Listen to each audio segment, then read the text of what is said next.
नमस्कार, स्वागत है आपका CSJMU न्यूज में। मैं हूं सौम्या मिश्रा। पत्रकारिता के सामने उभरती चुनौतियों का मुकाबला करने के लिए स्वदेशी लैंग्वेज लर्निंग मॉडल विकसित करना होगा। ये कहना था छत्रपति शाहूजी महाराज विश्वविद्यालय कानपुर के कुलपति प्रोफेसर विनय कुमार पाठक का। प्रोफेसर पाठक पत्रकारिता एवं जनसंचार विभाग में उद्दंत मार्तंड से AI युग तक 2 शताब्दियों का महासंवाद विषय पर हुई 2 दिवसीय अंतर्राष्ट्रीय संगोष्ठी में बोल रहे थे। हिंदी पत्रकारिता के गौरवमयी 200 वर्ष पूर्ण होने के मौके पर हुई 2 दिवसीय अंतर्राष्ट्रीय संगोष्ठी सफलतापूर्वक संपन्न हुई। इस संगोष्ठी में देश भर के प्रेस, संचार के विशेषज्ञों और चीन, नेपाल, यूक्रेन के भाषा विशेषज्ञों ने अपने विचार व्यक्त किए।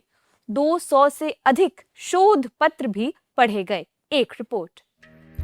छत्रपति शाहूजी महाराज विश्वविद्यालय कानपुर के पत्रकारिता एवं जनसंचार विभाग द्वारा हिंदी पत्रकारिता के गौरवमयी 200 वर्ष पूर्ण होने के उपलक्ष्य में 2 दिवसीय अंतर्राष्ट्रीय संगोष्ठी हुई। भारतीय इतिहास अनुसंधान परिषद नई दिल्ली के सहयोग से हुए इस महासंवाद में देश दुनिया के शिक्षाविद, विषय विशेषज्ञ, शोधार्थी, विद्यार्थी एवं पत्रकार शामिल हुए। मुख्य अतिथि पूर्व कुलपति दक्षिण भारत हिंदी प्रचार सभा प्रोफेसर राम मोहन पाठक ने कहा कि हिंदी के प्रचार प्रसार में भाषा की भूमिका अहम है। हिंदी केवल संप्रेषण का माध्यम नहीं है, बल्कि यह संस्कृति, प्रबंधन और जीवन मूल्यों से जोड़ती है। कार्यक्रम की अध्यक्षता करते हुए कुलपति प्रोफेसर विनय कुमार पाठक ने पत्रकारिता के सामने उभरती चुनौतियों पर चर्चा करते हुए स्वदेशी लैंग्वेज लर्निंग मॉडल विकसित करने की आवश्यकता पर बल दिया। मुख्य वक्ता वरिष्ठ पत्रकार आशुतोष शुक्ला ने कहा कि हिंदी पत्रकारिता की 1826 में पंडित जुगल किशोर शुक्ल द्वारा प्रकाशित उद्दंत मार्तंड से शुरू हुई परंपरा आज भी समाज को जागरूक करने का कार्य कर रही है। उन्होंने जोर देकर कहा कि आर्टिफिशियल इंटेलिजेंस के युग में भी मानवीय बुद्धिमत्ता और मूल्यों की प्रासंगिकता बनी रहेगी। विशिष्ट अतिथि प्रोफेसर अरुण कुमार भगत ने कहा कि पत्रकारिता समाज जीवन का दर्पण है, जो राजनीतिक, सामाजिक, सांस्कृतिक और आर्थिक यथार्थ को अभिव्यक्त करती है। विषय प्रवर्तक के रूप में प्रोफेसर वीरेंद्र कुमार व्यास ने हिंदी पत्रकारिता की 200 वर्षों की यात्रा पर प्रकाश डालते हुए उद्दंत मार्तंड प्रकाशन 1826 से लेकर वर्तमान AI युग तक के विकास को रेखांकित किया।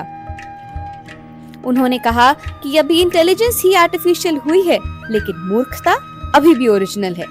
दूसरे सत्र में मुख्य अतिथि वरिष्ठ पत्रकार अमिताभ अग्निहोत्री ने पत्रकारिता में निष्पक्षता, साहस और जिम्मेदारी पर जोर दिया।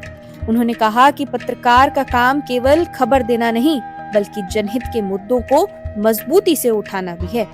प्रतिकुलपति प्रोफेसर सुधीर कुमार अवस्थी ने कहा कि आज के डिजिटल युग में पत्रकारिता की जिम्मेदारियां और भी बढ़ गई हैं। संगोष्ठी में चीन से जुड़े डॉक्टर विवेक मणि त्रिपाठी ने हिंदी भाषा के वैश्विक प्रसार पर प्रकाश डाला। नेपाल से जुड़े प्रोफेसर निर्मल मणि अधिकारी ने नेपाल में हिंदी पत्रकारिता के इतिहास और विकास पर अपने विचार रखे। कार्यक्रम में इंद्रप्रस्थ विश्वविद्यालय दिल्ली के प्रोफेसर तनु डंग, प्रसार भारती के पूर्व मुखिया प्रोफेसर जगदीश उपासने, वरिष्ठ पत्रकार दिनेश पाठक, हरियाणा केंद्रीय विश्वविद्यालय के प्रोफेसर प्रशांत कुमार, BBAU लखनऊ के professor Govind Pandey, doctor Arvind Singh, doctor Upendra Nath Pandey, Hindustan Kanpur के संपादक आशीष त्रिपाठी समेत अन्य वक्ताओं ने भी पत्रकारिता की बदलती प्रकृति, AI के प्रभाव और युवाओं की भूमिका पर चर्चा की। संगोष्ठी में 1947 से 2014 तक प्रकाशित समाचारों की अनूठी प्रदर्शनी विशेष आकर्षण का केंद्र रही। प्रदर्शनी का अतिथियों ने अवलोकन किया और 80 साल पुराने समाचार पत्रों, पत्रिकाओं को संजो कर रखने वाले स्वतंत्रता सेनानी दादा देवी दत्त अग्निहोत्री के पुत्र राजकुमार अग्निहोत्री की प्रशंसा की। कार्यक्रम में धन्यवाद ज्ञापन विश्वविद्यालय के कुल सचिव राकेश कुमार मिश्र ने किया। इस अवसर पर विभाग के विभागाध्यक्ष doctor Diwakar Awasthi, doctor Umesh Paliwal, doctor Om Shankar Gupta, doctor Yogendra Kumar Pandey, doctor Jitendra Dabral, doctor Rashmi Gautam, doctor Hariom, Sagar Kanaujia, Prem Kishore Shukla के साथ बड़ी संख्या में शोधार्थी और छात्र मौजूद रहे। संगोष्ठी के दौरान कुल 6 तकनीकी सत्र, 2 विमर्श सत्र भी हुए। करीब 220 शोधार्थियों ने हाइब्रिड मोड पर शोध पत्रों का वाचन किया। Bureau report, CSJMU news, Kanpur. इस बुलेटिन में फिलहाल इतना ही। अगले बुलेटिन के लिए कीजिए इंतजार। मुझे दीजिए इजाजत। नमस्कार।